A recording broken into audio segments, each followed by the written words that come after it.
السلام عليكم ورحمة الله وبركاته.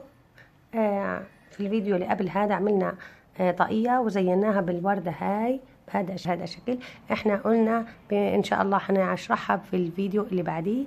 هاي الوردة بامكانك تزينيها هيك او تزينيها بطبق تانية من خيط ارفع زي اليزا هذا ديفا، وهاي البركيوم بهذا الشكل حتطلع جميلة. اذا حابة انت الوردة تكون كبيرة أو يعني على طبقتين، أما إذا كنت حباها سمبل وبسيطة ممكن تعمليها بهذا الشكل وتشبكيها في الطاقية أو أي مشروع، خاصة بطانيات البنات البيبي ممكن أو الشنطات البيبي لا يستغنى، أو طاقيات البنات محتاجين اكسسوارات إضافية لعمل شغلهم سواء طواقي أو بطانيات أو غيرها. ممكن تعملي هاي، شايفين هاي صغيرة، ممكن هاي كمان تشبكيها وتعمليها كخاتم.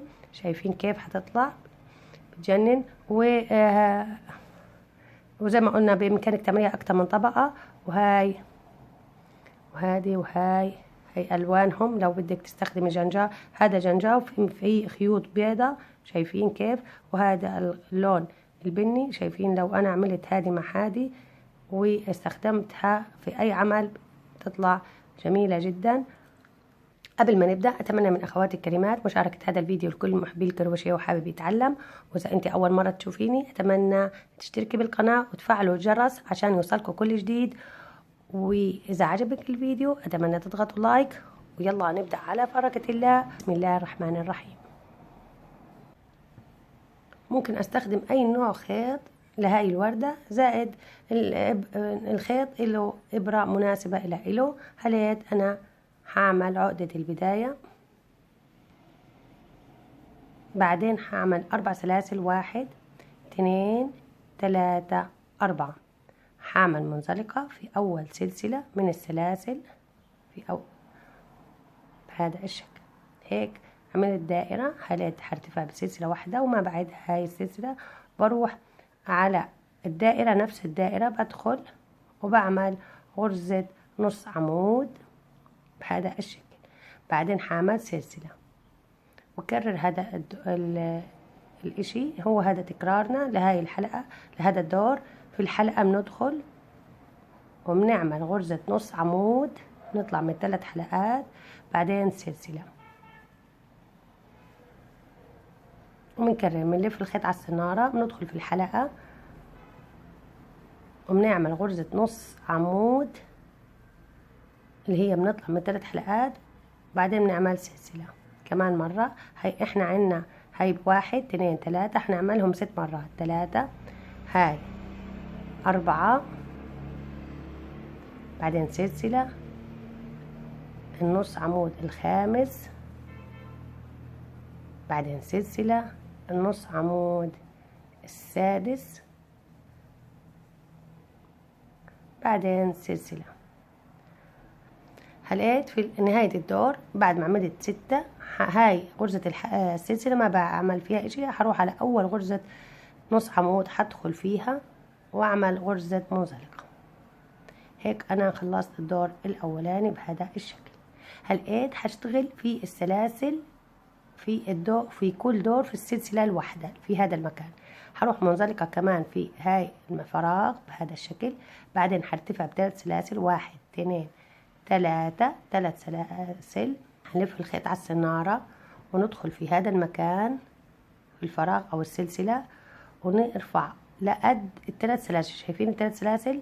نرفع الخيط ل3 سلاسل. بعدين كمان مرة بلف الخيط على السنارة، بدخل في الفراغ او السلسلة اللي هان، وهاي التاني برفعها على قد بعض. بعدين بلف الخيط على السنارة، بدخل وباخد الخيط بسحبه على قد بعض. هاي 3 مرات. كمان مرة 4، لف الخيط على السنارة، وهاي 5 لفات بعملها بهذا الشكل. بعدين بروح بسحب منهم كلهم إلا آخر واحدة. هم هيكونوا 5 لفات، يعني 10 غرز بطلع منهم إلا آخر واحدة اللي 11. هليت بفضل 2 هسحب منهم 2.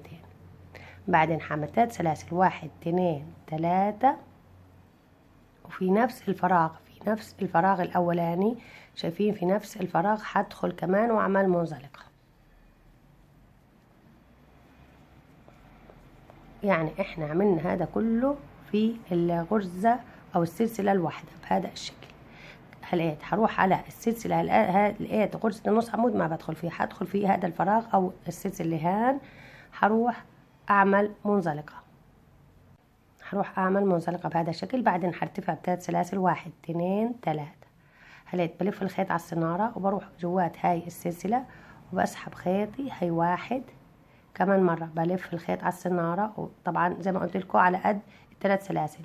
بلف الخيط على السنارة بسحب الخيط، هاي المرة الثانية بلف الخيط على السنارة بسحب 3، بلف الخيط على السنارة بسحب 4، بلف الخيط على السنارة بسحب 5.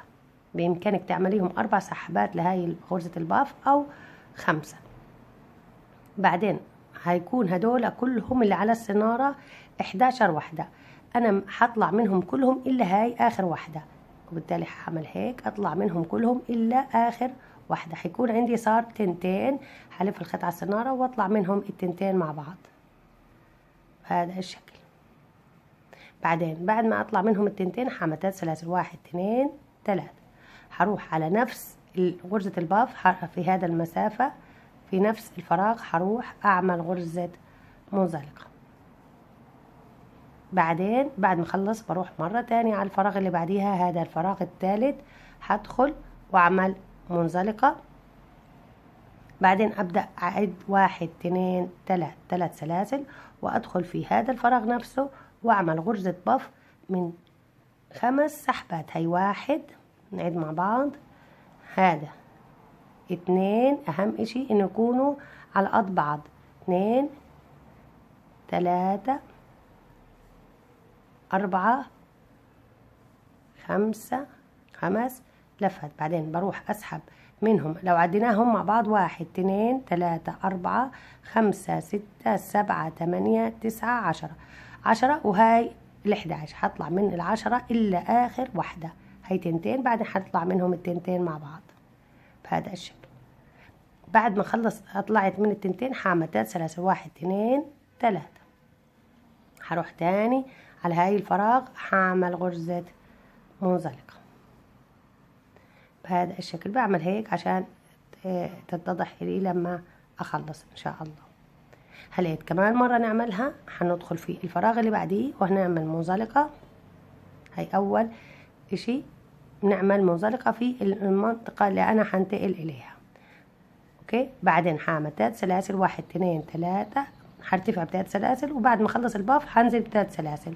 بعدين بلف الخيط على السنارة، بعمل غرزة الباف من 5 سحبات. السحبة لازم تكون ارتفاعها على قد ال3 سلاسل. هاي 1 2 3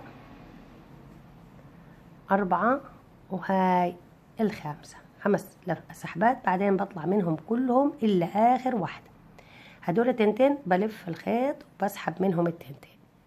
بعدين هعمل 3 سلاسل، 1 2 3، بروح في نفس الفراغ اللي هان هدخل واعمل غرزة منزلقة، اوكي. هلين كمان مرة بروح على الفراغ اللي بعديه بعمل منزلقة، خليني اعمل وبرتفع 3 سلاسل، 1 2 3 لاعمل البف اللي بعديه. بعدين في نفس الفراغ بعمل منزلقة، بعدين بروح منزلقتين ورا بعض، بعمل المنزلقة الاولى في الفراغ بعد ما اخلص البف، ومنزلقة عشان انتقل واعمل البف. خلينا نعمل تنتين ونرجع عشان نشوف كيف، عشان ما ناخد وقت كتير. هيك وصلنا لنهاية اللي عملنا 1 2 3 4 5 6، هم 6 بتلات. هلقيت هنعمل 3 سلاسل في الآخر ونعمل في نفس الغرزة منزلقة في هذا المكان، وكمان منزلقة في أول واحدة أنا عملتها في هذا المكان هعمل غرزة منزلقة بهذا الشكل. بعدين هعمل سلسلة للتثبيت وهقص الخيط، بسحب هيك واشد هاي على الاخر بهذا الشكل. بعدين بطلع هاي الغرزة بدخلها لهذا الخيط بدخله لورا، اللي هو قدام وورا نفس الاشي. بس هنا أظبط. إيش هنعمل الآن؟ هروح بإبرة التنظيف أو زي بهذا الشكل هتدخلي في هذا المكان جوات غرزة الباف بهذا الشكل وتسحبي الخيط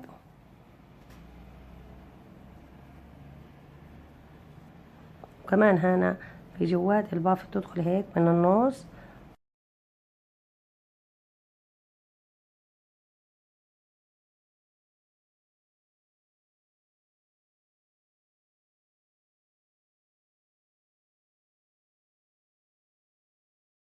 كفي هيك لا تثبيت. هذا الخيط هقصه الآن على الإيد. هذا التاني برضو بتروحي تدخلي من جوات الغرز بهذا الشكل